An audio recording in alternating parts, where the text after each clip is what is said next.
And there's more than one way to do a business, but I almost feel like I'm an expert in this. And I'm talking about New England and Pittsburgh and the Steelers and the Patriots. They're just two different families. And regardless of what type of family you prefer, you can win both ways. But I used to work at Disney. Disney owns ESPN, right? When you think of Disney, what do you think of? Lion King, kids, theme parks, wholesome, safe. That was their brand for 10 years. I worked there. Everything is about Toy Story, kids, wholesome, safe. Now I work at Fox, built by Homer Simpson, Family Guy, Fox News, FX, Deadpool, Sons of Anarchy, American Horror Story.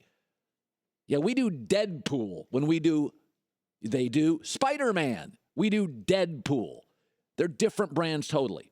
They're wholesome and safe and family. We're edgier. Both work. That's what the Patriots are. The Patriots are fundamentally academic, fairly rigid. No player outside a quarterback is worth that money. Very IBM. Very understated, even the uniforms. Pittsburgh's the opposite. They're loud, boisterous, emotion-driven, lots of opinions, often holding press conferences to talk about the distraction in the locker room. Now, I prefer New England, but that's because that's kind of the family I was raised in. They both work. Julian Edelman was on Boston radio yesterday, and he was asked about Antonio Brown being on Facebook Live, and here's what Julian Edelman said. People got different rules. That's how that team's run. I personally don't think that would be something that would happen in our locker room, but some people like red and some people like blue. Some people like tulips, some people like roses, whatever. The irony of Julian Edelman talking is he'll probably get in trouble just talking about the Pittsburgh Steeler who got in trouble. That's the way New England runs its business. Google is an IBM, okay? Now, beyond that, I prefer one business. And again, I married, my first wife was Italian. I went to the rehearsal dinner. My family was on the left, British, quiet, head down, proper. My then wife's family was Italian, loud, funny, drinking. I walked into that room. I was the last one in. I walked into this small Italian restaurant, and I'm like, wow, look at my family on the left. It's like they're at a funeral. And look at my wife's family on the right. It's Mardi Gras. And then I work at Disney. Then I work at Fox. The pendulum has swung. I have been in the middle of this kind of situation my entire life, from professional to family. So I've seen both sides of it. I tend to prefer a little more demure and a little quieter and a little more reluctant that's just how I was raised. But I will say this, and I believe what I'm about to say forever, and I'm being proven right again. What was the story before the Giants played the Packers that became a massive distraction?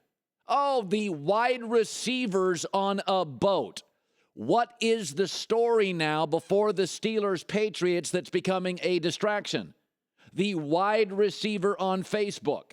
Once again, because of fantasy football and the highlight world we live in, we massively overvalue the importance of wide receivers. Folks, they're not the cake, they're the icing. And best served with a thin layer. Icing, the cake is your offensive line, your front seven, your head coach, your quarterback. Wide receivers are icing. Don't get me wrong, icing can make the cake better.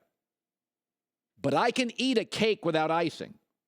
My favorite cake in the world is a lemon olive oil cake. Try it, Google it. It's the best thing I've ever had. Breakfast, lunch, and dinner. No icing. That doesn't mean I don't like carrot cake, but you know why I can't have 7 pieces of carrot cake and I can't have 7 pieces of lemon olive oil cake? The icing. You don't want a team full of diva wide receivers because one is enough. And by the way, everybody loves cake, but in the house, who's the one group of people in the house that would literally eat the icing by itself when you told them not to? Kids.